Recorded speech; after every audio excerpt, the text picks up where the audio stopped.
Is it time for a mind shift? If you don't know what that means, then join your host, Dr. Clint Haycock, a former evangelical Christian pastor and Bible college teacher of over 20 years, along the journey of deconstruction and reconstruction of faith, life, religion, and spirituality.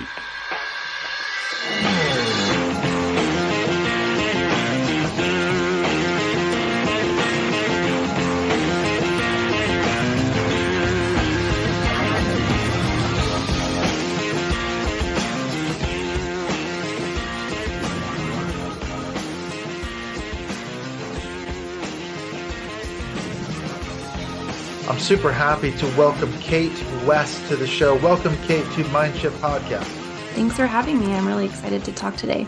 Yes, we have a lot to discuss, as we were just chatting a little bit ago before we hit record. So we met actually through Twitter, I guess it was, because I've been doing a lot of research and, reading about Doug Wilson, the whole homeschool. I've done a lot of stuff on homeschooling before, and that's obviously in this orbit. So that's kind of your background, isn't it? You basically come out of that Christian homeschooling movement. Is that right? That's right. I started homeschooling halfway through kindergarten. I used to go to a private Christian school, and my father got convicted that homeschooling was the way forward. So I got pulled out of Christian school, started homeschooling all the way through 12th grade. So what would have been some of the influences that convinced your father that even a Christian school wasn't the way to go? Because I can understand, okay, you can go back to Rushdoony's arguments on government schools, and that makes sense on some level, where he would say you don't want your kids in a public or a government school because they're getting indoctrinated with secular humanism. But why wouldn't your dad leave you in a Christian day school? What's wrong with that? Exactly. So my older siblings had started in public school, then they moved to Christian school. And then by the time they got to me, they decided homeschooling was what they wanted to do. And I'm not sure what the first influence was from my father. He based a lot of things on his convictions, is what he would call them. And he would listen to a lot of right-wing conservative pastors, a lot of audio type of influence that he used to base that on. Right. So he made this decision because we were saying before we hit record, we must have some things in common, because I was raised under the Bill Gothard IBLP, Institute in Basic Life. Well, it was Institute in Basic Youth Conflicts when I was a kid. Now it's IBLP. But my parents made a decision. I have 5 older sisters, and I was the youngest of all those. But when I was in 5th grade, they made the decision to pull me and my sister out of public school and send us to a small Christian school in the Seattle area. Now, they didn't homeschool us, because I know I've talked to loads of people who've gone through the ATI curriculum, the Bill Gothard stuff. How familiar are you with Gothard's ATI stuff? Did you come across that in your homeschooling? I wonder if Bill Gothard was one of the first influences on my father. We eventually got more involved with Vision Forum, which was headed by Doug Phillips, and he was very influenced by Bill Gothard. So we were more on that end. Yeah, and we know Doug Phillips was a Reconstructionist. He was influenced by Rushdoony and those guys. So that's a connection right there. Yeah, I wonder too, to what extent was Bill Gothard so influential in the early homeschooling movement? Because this would have been, in my case, late 1970s. I'm just a couple years older than you, I think. But that was all going on because Bill Gothard was blowing up in the States. My parents were heavily involved. We used to go to his seminars. I think I started when I was about 13. I could not wait to go to the first seminar. You had to be old enough, in Seattle and all that. So were you a part of any of the Bill Gothard stuff? Not by the time. So I was born in the 80s and homeschooled in the 90s. So at that point, I know ATI was still around. And it still is, obviously, but it is. I don't know if it was an East Coast thing, because I was born on the East Coast. It just didn't influence as much as Doug Wilson and Doug Phillips. Right. So Wilson, this is the name we've been talking about, Doug Wilson. What was the connection with that? Because we know Doug Wilson, okay, so he's instrumental in this classical Christian education model. What was the influence in terms of you specifically of Doug Wilson on your curriculum? I first heard Doug Wilson probably at our church, which was a Presbyterian church, PCA in Maryland. And my father went to a conference that Doug Wilson had in Moscow, Idaho. And then I think Doug Wilson came out to a conference on the East Coast. So our church was very involved with Doug Wilson, and they started a classical school based on his model. since they were homeschooled, my parents were homeschooling me and my younger brother, we used the Canon Press catalog to look at curriculum and helped us decide, or help my parents decide what they wanted to teach us. So, we learned Latin. I learned like Latin in first grade, which that came from the classical Christian school movement. Yeah, I was gonna say, so what is the classical school sort of model? So you would teach sort of the ancient medieval trivium. Was that kind of the idea behind what Wilson put together? My parents eventually moved away from that as they got more into homeschooling. But from what I understand, a lot of it is the way, like classical, as in classical Latin and Greek, and the way schools were then a lot of logic-based types of teaching. So it's supposed to be a throwback to an older, better system. Is that the way I understand Wilson? But I understand that Wilson was basically taking Dorothy Sayers' idea. Are you familiar with her book? Because then he wrote a book talking about recovering lost education or something to that effect. And that was basically an extension of Sayers' earlier argument. Oh, that's interesting. I know Dorothy Sayers. I didn't realize the connection between the two. Yeah, because she wrote The Lost Tools of Learning or something like that decades ago. And then Doug Wilson wrote, I think, Recovering the Lost Tools of Learning. And a lot of people credit that with launching the classical Christian education model, which, I mean, what year was this when you're describing all this stuff happening in your life? When would this have been? It was probably when I was, 1993, 94 was maybe around when my church started the classical school. So now, did you go ahead and complete the whole thing? Did you graduate from that whole system? So my older siblings did. They went through the whole classical Christian school. My sister was the first graduate of that school. And I went through after halfway through kindergarten, entirely homeschooled. So I had a little bit of a different experience. Right. And what was that experience overall? Would you say academically, now looking back on it as an adult, was it a good education system as a model? Short answer is not exactly. I think we were coming out of a time when homeschooling was not quite legal, and a lot of religious homeschoolers wanted to teach more religious education to their kids. And so when I was starting homeschooling, everything was very religious based.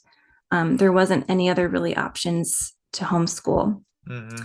And that's the reason why my parents decided to do that for me.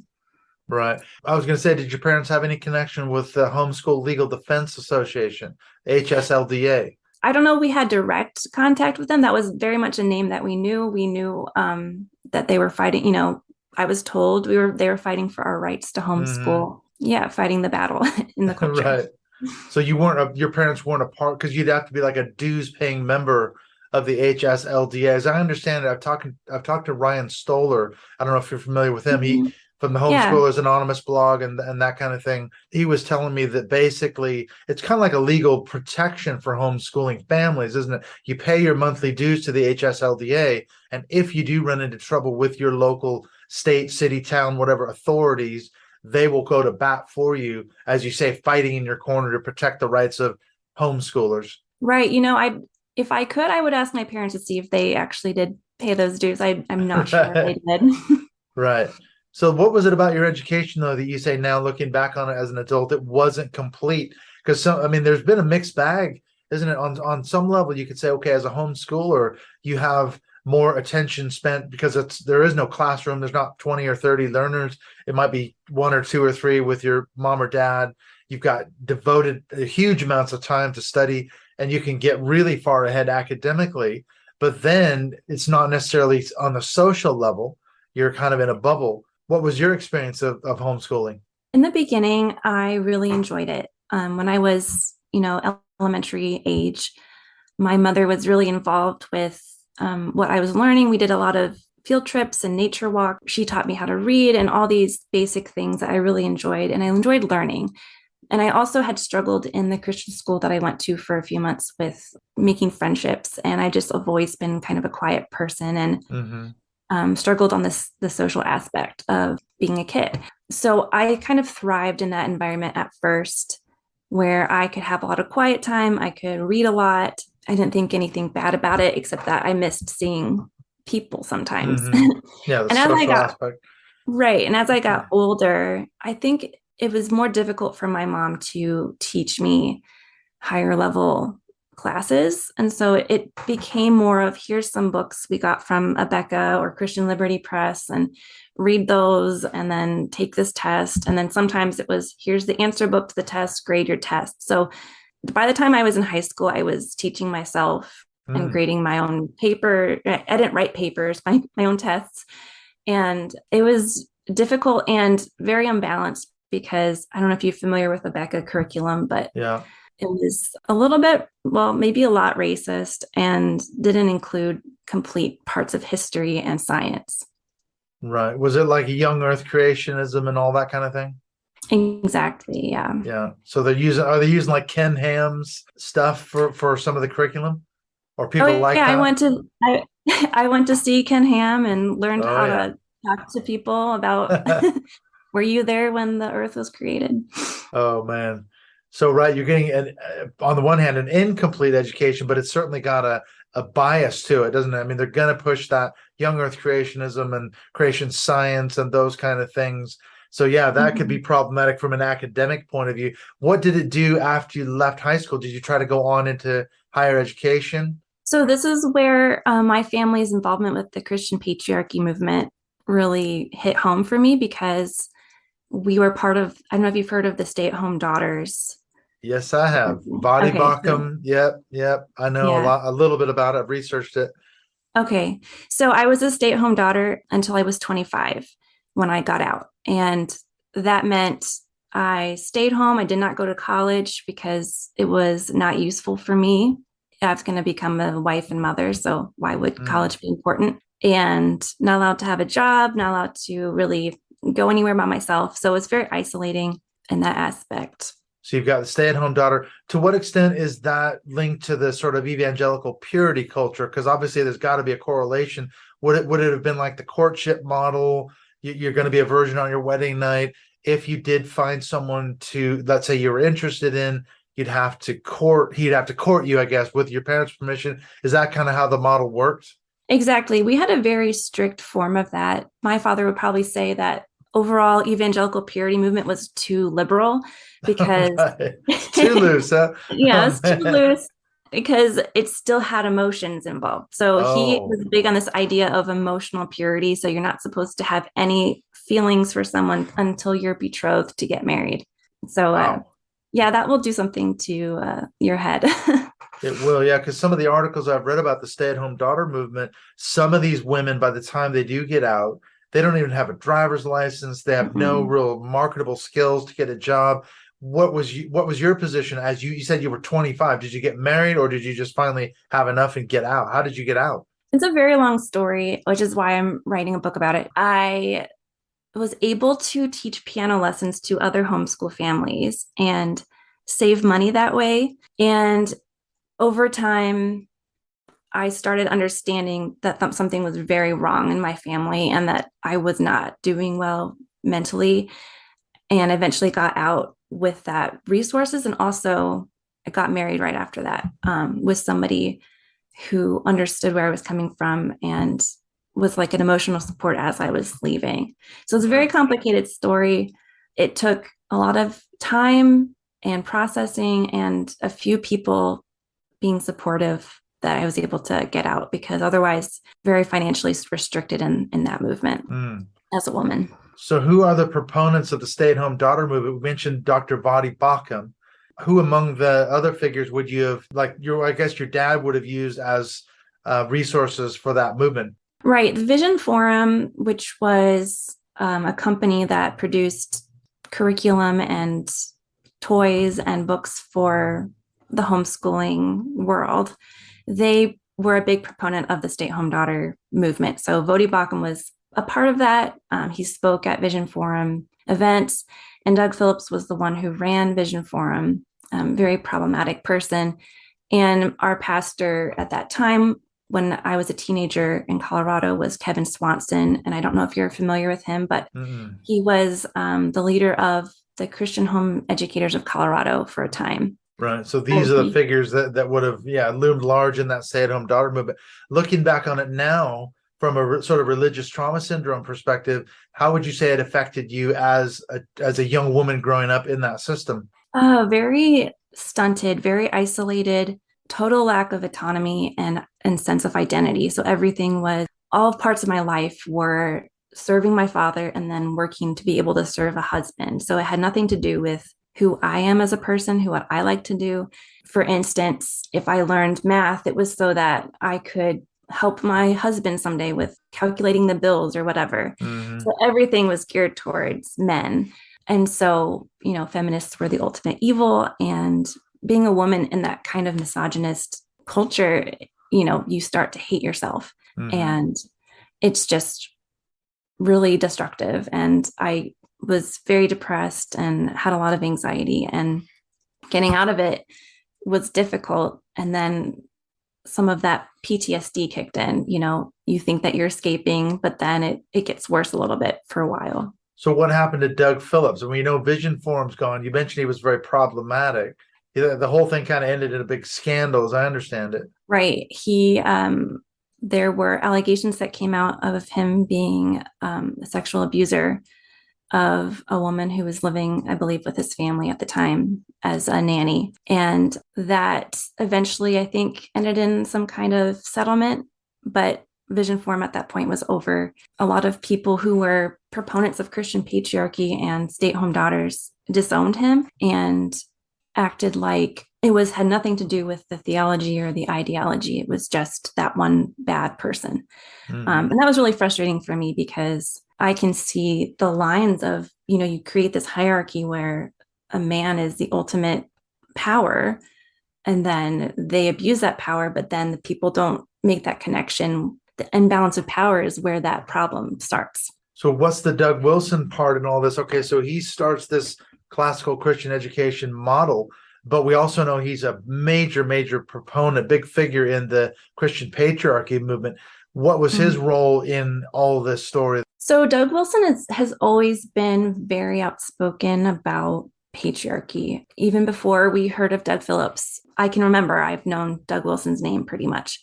He's been in Moscow, Idaho this whole time. He's had different kinds of controversies over the years, from his book about slavery to abusers in his church not being dealt with correctly. And, his books, especially certain ones from the 90s that talked about women submitting to men and men being this version of God, basically, in a woman's life. Right, so that's very problematic for sure, especially if you're raised in this real patriarchal environment. Mm-hmm. Yeah, I had a couple quotes here I pulled up from Doug Wilson, if you want me to read those, because I thought they kind of show exactly how outspoken he is. I think a lot of patriarchy people aren't quite as obvious as he is, and that's why it's surprising he's still around and still so successful. So this one is from a book called Her Hand in Marriage, which is about courtship, which is a big influence in my family about the courtship model. And he said, women inescapably need godly masculine protection against ungodly masculine harassment. Women who refuse protection from their fathers and husbands must seek it from the police.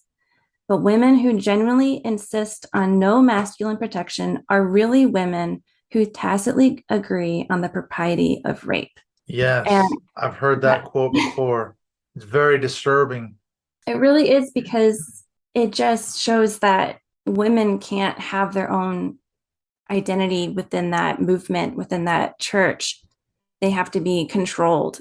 I think the word protection is used a lot in Christian patriarchy, but really it's about control. And I think that creates an environment where abuse happens more often, and it doesn't protect them from that. It makes them more vulnerable to it. Right, because you can make the case, if a woman is sexually abused, let's say, well, she took herself out from underneath the protection of her father or her husband, therefore hold your hands up and say, well, it's kind of her fault in a way, isn't it? Exactly. It reminds me so much of the Bill I'm sure you've seen the umbrella of protection model. Yeah. What I was raised with, I remember this very clearly. When I was about 9 or 10, my older sister Valerie, she got pregnant when she was about 17, when she wasn't married, and it caused a huge scandal at church, and everything else. But my mom pulled me aside and she said, now, the reason your sister Valerie got pregnant is because she has removed herself from the authority of your father's umbrella of protection. Therefore, she has, basically opened herself up to this satanic attack. And look what's happened. Everything that's happened is her fault, and it's her problem. She has to deal with it. So that strikes me as a very similar kind of a theology, isn't it? Yeah, that's terrible. That, it is usually the women's fault in the end. Yeah. Yeah. And then my parents could justify basically forcing her to give her child up for adoption and forcing her out of the home. And, she kind of like, well, you made your bed, now lie in it. I mean, it's the way it is. And the question was, from Valerie's perspective, how do I get back under, the umbrella? Too late. Apparently it was too late. We can't take you back in because you've gone too far. You're out in the cold now, so she was just forced to deal with it by herself. And that's part of the coercive control of this kind of group is, you're told patriarchy's protection, and you're choosing to be here serving underneath your father's headship, right? Mm-hmm. Or you're being submissive. You're choosing to be submissive. But in reality, if you leave, or if you say, I don't want to do that anymore, then you're kicked out of the family, out of the church, out of you don't have any money. Some people don't have birth certificates. There's no other option for you unless you're able to find someone to help you get out. Right. So the fact that you got married, you weren't shunned then in that system? So I was. The story is very difficult because I was trying to get out. I was trying to talk my father into letting me get married to now my husband. And I became the rebellious daughter who had too much emotion and who needed to repent of all of my emotions. And so a lot of that emotional verbal abuse kicked in more so than it had before because I was speaking up for myself and I was trying to get out because I had had a previous courtship that my father ended. And at that point, I realized he's going to do whatever he wants to do. He's not going to let me decide what the future of my life is going to be. So I was trying to talk with him and trying to work it out that we could get married and that he would have his blessing. He said he wouldn't give his blessing. And I said, I'm going to leave and get married anyways.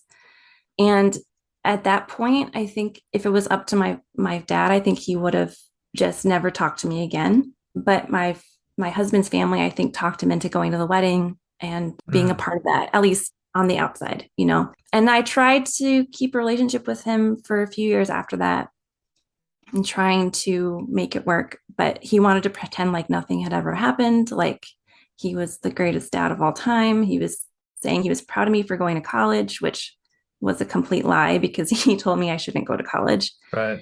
And then eventually, after writing him a letter and addressing some things, he decided he didn't want to talk to me.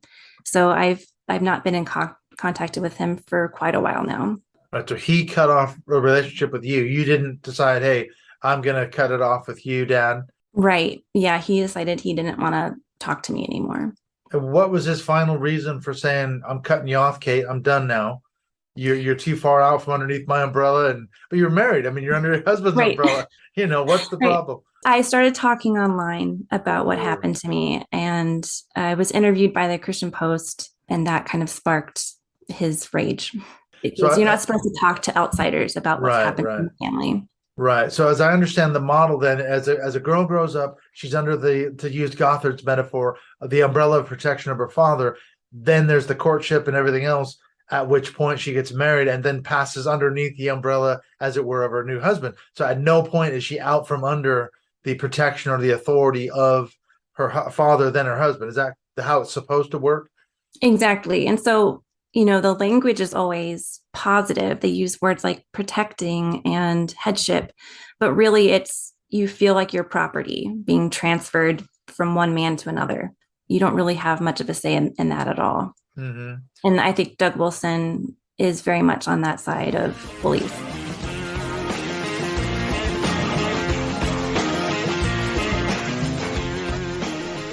When we come back from the break, we're going to pick up the second half of this chat with Cait West. We're going to pick up where we kind of left off there, talking about her experiences, not just in the stay-at-home daughter movement, but really Doug Wilson, his influences. Is he a Christian Reconstructionist? His influences on homeschooling, this idea of taking dominion. We're also going to be touching base on whether or not this whole movement, the Christian patriarchy, the biblical patriarchy, and all that, does it have elements of cult psychology? Does it meet any of the markers of cults as identified by people like Dr. Steve Hassan, Dr. Robert J. Lifton, and others? We're also going to then end by talking about how Cait has recovered, or I should say is in the process of recovering. What is she doing nowadays? And she's going to offer up some really helpful resources if, like her, you came out of that movement, the Christian homeschooling movement, any sort of high control religious group that you experienced things like religious trauma syndrome or any other kinds of abuse.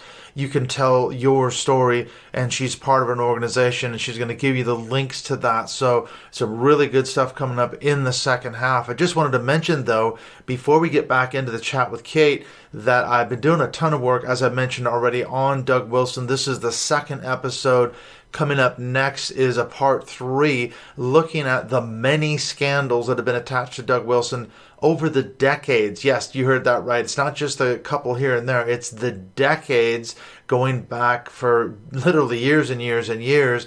I'm stunned now that I've done this episode. It's about 3 hours long. The one I did before, part 1, was 2 hours long. This one, there's so much that it's about 3 hours.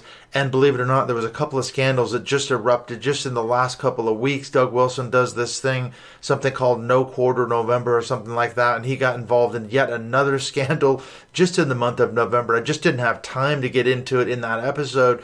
There's some other stuff that came out, but it's unbelievable. Like I say, over 3 hours long, and we're going to be picking up on touching base on some of these things that Cait and I talk about here. And then I've got an episode coming out with David Johnson, and we're going to be talking about Doug Wilson's influence on this whole neo-Confederate movement, the downplaying of Southern slavery. It wasn't so bad. He had a book that came out called Southern Slavery as It Was, and I think Cait mentioned a little bit on that. She alluded to that. So there's a lot more stuff coming out on Doug Wilson. And I also was able to interview Doug Wilson's former professor at the University of Idaho, Dr. Nick Geyer, and he was Doug Wilson's teacher back in the 1970s, and he's done a lot of writing and exposés on Wilson over the decades. He lives there in Moscow, Idaho, and he's been one of the sort of main sort of critics of Doug Wilson and his efforts to Christianize the town, as well as a lot of other things that Wilson and his empire have done over the years. So that is a really fascinating episode as well with Dr.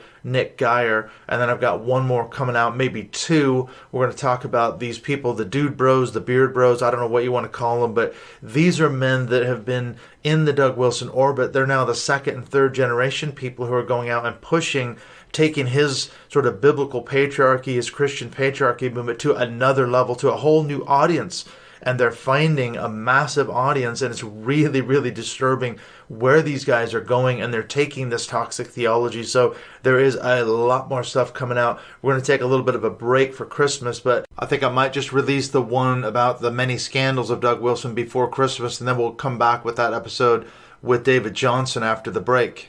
I just wanted to mention, too, off the back of that first episode that I did, I got a number of Patreon supporters who were very interested in helping support my work. This has been a massive undertaking. I really appreciate, and I'll name the following people. Thank you so much for being the latest supporters of Mindshift Podcast on Patreon. I want to say thank you, first of all, to Pat Bradley. Pat has donated $5 a month, so a big thank you. We also have Colleen Follett King, as well as Amy Harrell, or Harrell, I'm not sure how you pronounce her last name, but again, coming in at a $5 a month level. So thank you to all those people who support the show on either a $1 or $5, or you can also support my work on a $10 a month level, and I'll send you a nice Mindshift Podcast t-shirt. Or if you come in at a $5 a month level, I'll send you a nice little gift all the way from North Wales, which is even more especially poignant now as I've just completed my British citizenship. I went up to Liverpool the other day and did my swearing-in ceremony. So now I am officially a British citizen after living here for nearly coming up on 17 years now. So I decided why not make it official and get that done. So that was a really big kind of milestone in my life, making that decision really never to return to America and become an expat. So I am officially a British British citizen. So let's get on back now into the second half of this chat with Cait West as we pick up Doug Wilson Part 2, looking at this issue of power, control, and spiritual abuse in the homeschooling community, in the stay-at-home daughters movement that Cait was a part of growing up, and of course has now escaped and is making her own way, and also is becoming an advocate for people just like herself.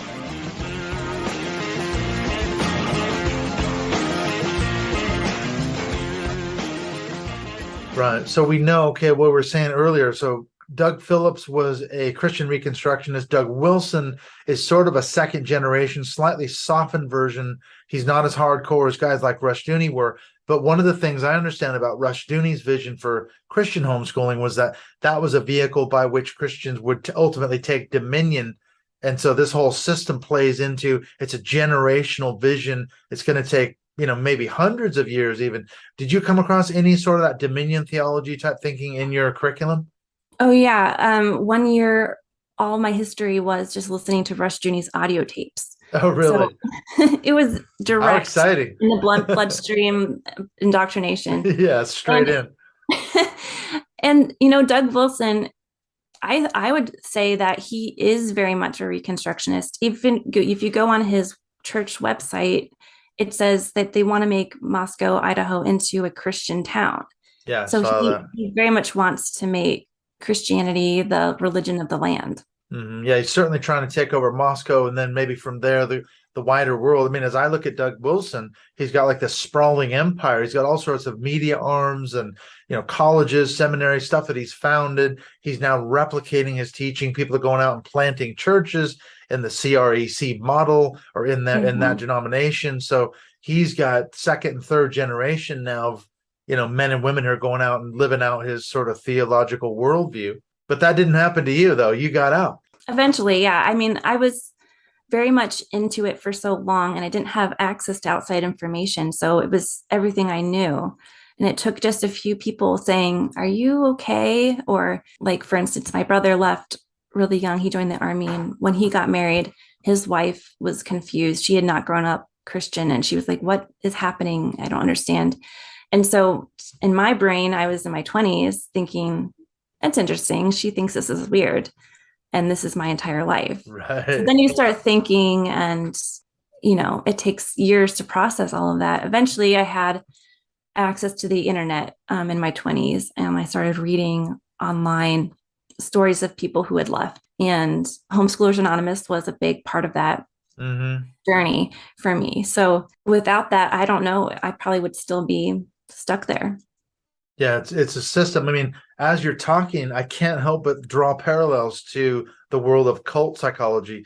Have you done any research as far as your background, your upbringing, and the world of cults? Because a lot of things you're describing tick a lot of the markers. I know, yeah, and I had grown up thinking, all the like the Mormons or these apocalyptic those are cults over there. Those are cults, right? We're not a cult. Oh no. The past few years, as I've been researching and studying more about what happened in my own life, I'm realizing more and more those points of being in a cult. And as I've been writing, I was looking at Stephen Hassan's cult model, the bite model. I was just going to say, just pinpointing every single thing on that model is something I experienced. Right. And it's just kind of eye-opening and a little shocking to realize how serious it was. Well, and the thing about this, as I've researched dominion theology, Rushdoony, Christian Reconstruction, then I got into the homeschooling thing because that's obviously sort of the next logical step. It reminds me that you go, wait a minute, second, third, and fourth generation people just like yourselves, if that's the way they're going to take dominion over the world, this is not a good system, is it? I mean, it doesn't work. There are some Christian homeschoolers who I guess don't fight against the system. They just stay within it, like you said. But people like yourself, you've stood up and said, hang on a minute, this is more like cult psychology. How are they going to take dominion if that's the kind of people they're producing who rebel against the system? It's so frustrating because I feel like, especially with Doug Wilson, he just keeps coming back. I don't know how he keeps gaining power. But for instance, I was going to a church in Michigan where I live now for a while. And they had a new associate pastor who started bringing in Doug Wilson's books to Bible studies. And I was like raising my hand, like, Yeah. Hang on a minute. this is not okay. Yeah. Do you And know who this guy is? right. And they didn't take me seriously. They said, adults can discern for themselves. And I'm trying to say this is like not just a difference of opinion. It's really about power and control and harming people, spiritual abuse. I wasn't taken seriously. And then I found out after I left, the associate pastor who was involved in that, he eventually left and joined the CREC. So I feel like I got the last word on that one. Like, I told you he was part of it. Like, this is not okay. okay. Part of that. It's such an influence, isn't it? And as I researched Doug Wilson, it just astounds me that people like John Piper, for example, platform Doug Wilson. And he's on podcasts, he's on YouTube shows, and obviously he's got his own Canon Press YouTube channel. He's got Man Rampant. He's got his own Canon Press publisher, so he's able to churn out volume after volume after volume of books. He's got his blog that he writes, and he gets hundreds of responses and thousands of hits on it. So he's out there, and like you say, he's getting bigger and bigger. I think I see he's getting mainstreamed in a lot of ways in evangelical churches. I mean, do you see him sort of like working his way into your typical church that you go, okay, that's not going to be a part of a CREC church. Why are you reading Wilson's books? Right. And I think a lot of it is marketing. I mean, I think a lot of cults, the very extreme ones you might think of as too obvious, like Heaven's Gate, for instance. Everyone's like, that one's too extreme. We understand that that's wrong. But with Doug Wilson, he didn't go to, I don't believe he has a seminary degree. He started his own denomination. Yep. He started Bible college, seminary, Christian school. Yeah. He started his own publishing press. He can do whatever he wants with those tools. So he basically created his own world.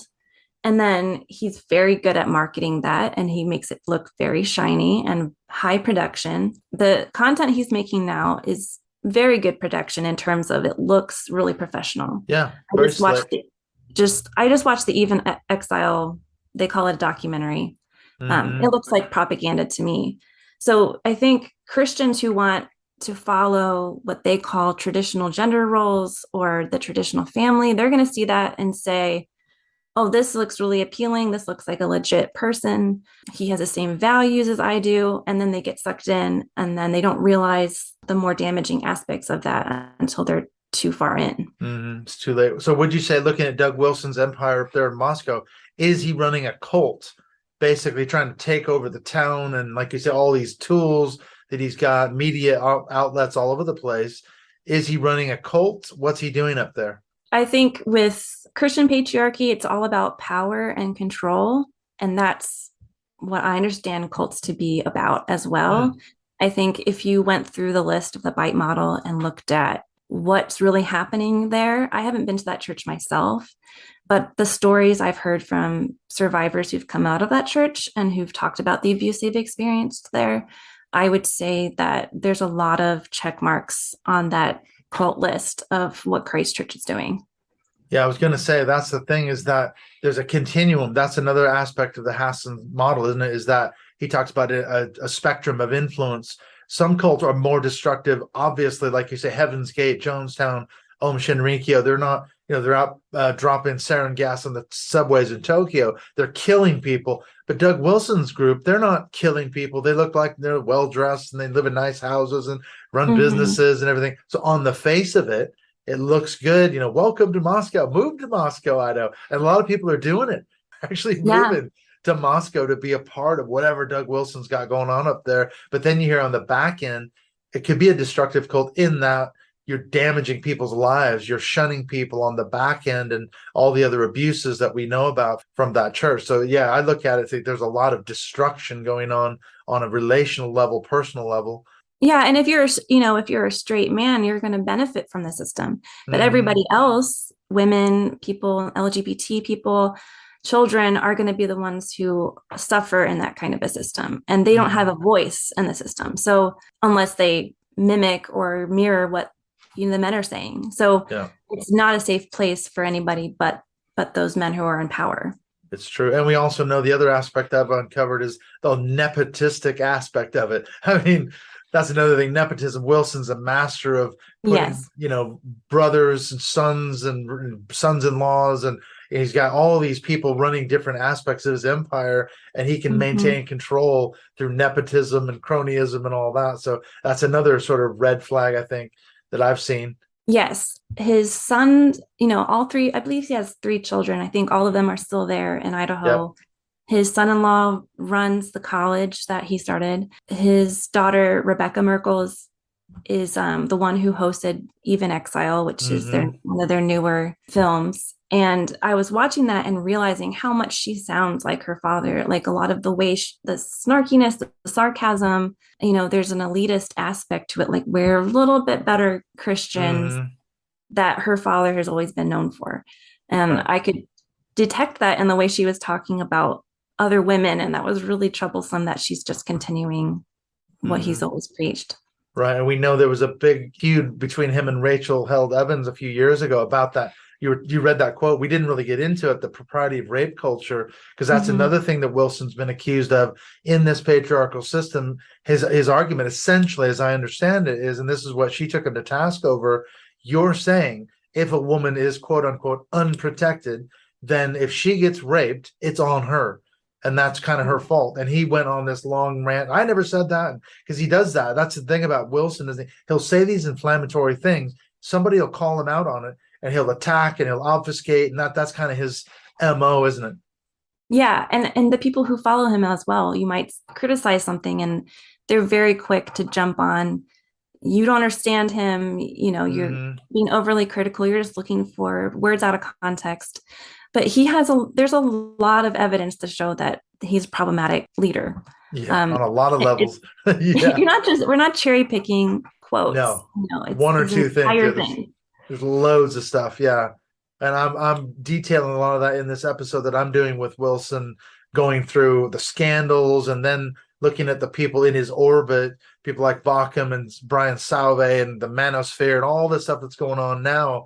It's Mhm. unbelievable. His influence now, second and third generation, like I was saying. So what are you doing now, though? You mentioned before we hit record, you're actually working with sort of a victim survivor aspect of ministry, or I don't know what you call it. What are you doing nowadays? I'm volunteering for Tears of Eden, which is a nonprofit, and we don't have a religious aspect to it. Mm-hmm. It's for survivors of spiritual abuse. So that's the religious aspect, but we don't have an endpoint for survivors to reach, whether they stay in their faith or leave the faith.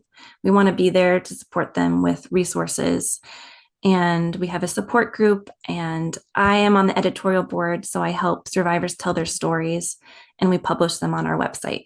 So I really Mm-hmm. enjoy helping others who've been through similar things, because when I got out, I felt like I was the only one, and I think more with the internet, more and more people are speaking up about these kinds of stories. So Mm-hmm. I'm really glad to be part of an organization that values that. Yeah, you're helping so many people. Do you find that you get a lot of ex-homeschoolers like yourself? Oh, yes, yes. Many, many of us. Similar stories. Yeah, I was going to say, I'm reading the Homeschoolers Anonymous blog. Like I said, talking to Ryan, it's been really good to kind of get that other perspective of people who came through that system. There's a lot of religious trauma syndrome in there as well. Would you say you Mhm. suffered from RTS as well? I would say so.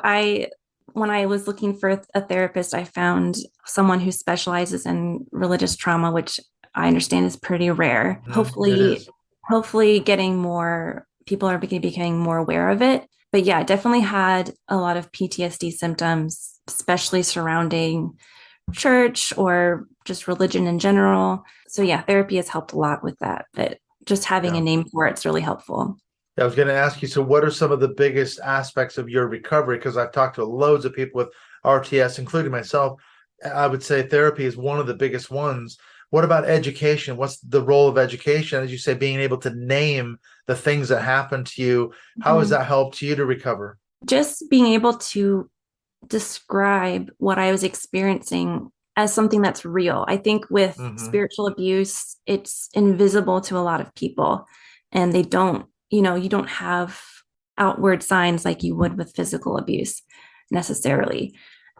So having the language to describe what happened to you, it helps people understand that this is a legitimate problem in a lot of churches. And I was able to go to college after leaving, and just being able to see a wider world and that there's people who grew up differently and from all different backgrounds. It was just this amazing experience of, it's like going in from a closet, and then opening the door and it's the entire world. That's what it felt like to me.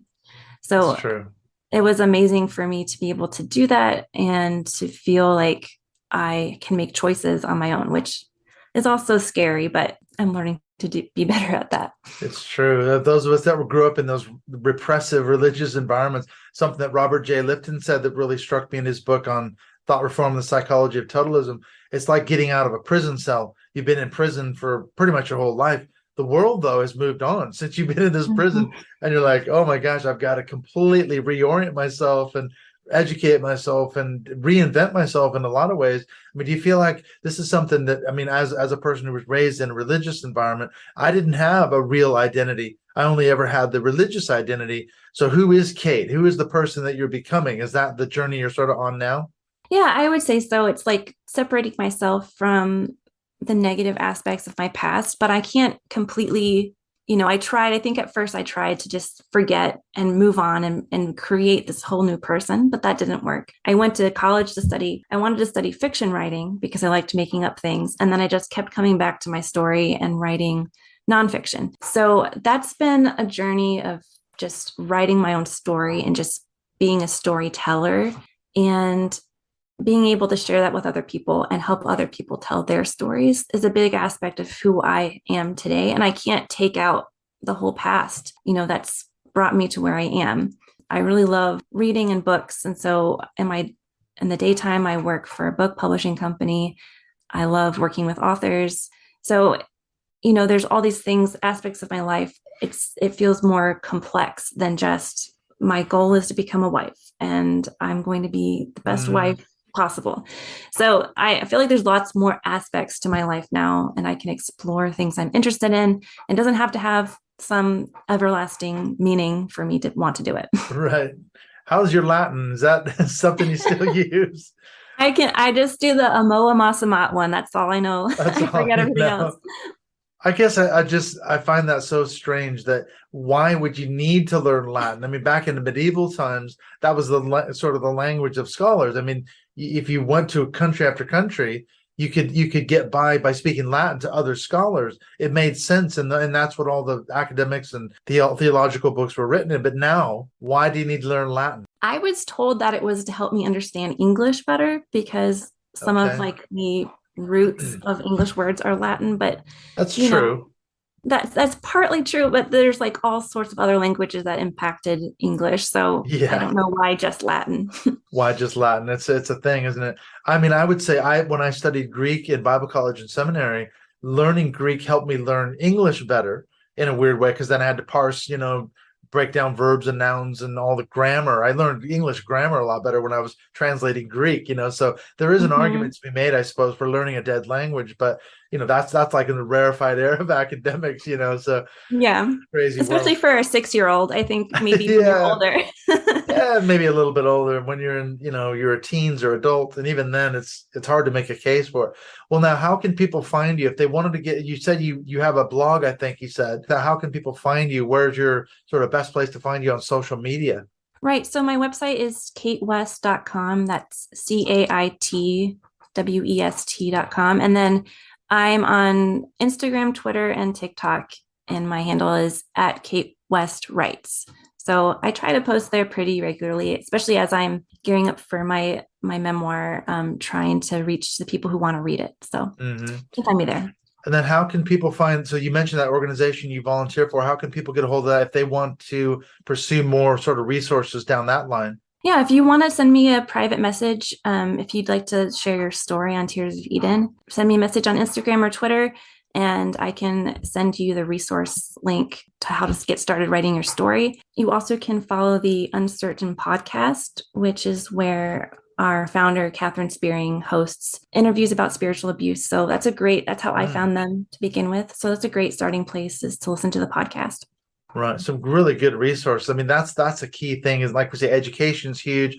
Finding other people maybe building a whole new community. I mean, I've had to do it. You sound like you've had to do it. We grew up in these repressive fundamentalist environments, but now it's like, okay, who am I? Who's the person I'm becoming? We need to find a new tribe. I think that's a lot of it, isn't it? Yeah, it's I don't feel like I completely fit into the world outside of the religion, but I don't fit in it anymore either. So it's like this middle ground, but I find that a lot of people are in that space. So that's very encouraging. It is. It's very empowering, I think, when you find, as you said before, you're not alone. You're not crazy. There's thousands, hundreds, I don't know how many, millions probably that have come out of similar backgrounds to you and I, and cults and all sorts of things. So having those resources is critically important, I think. Exactly. Yeah. I think I'm so encouraged that so many people are speaking up now, as much as I'm terrified by people like Doug Wilson, who still have so much power.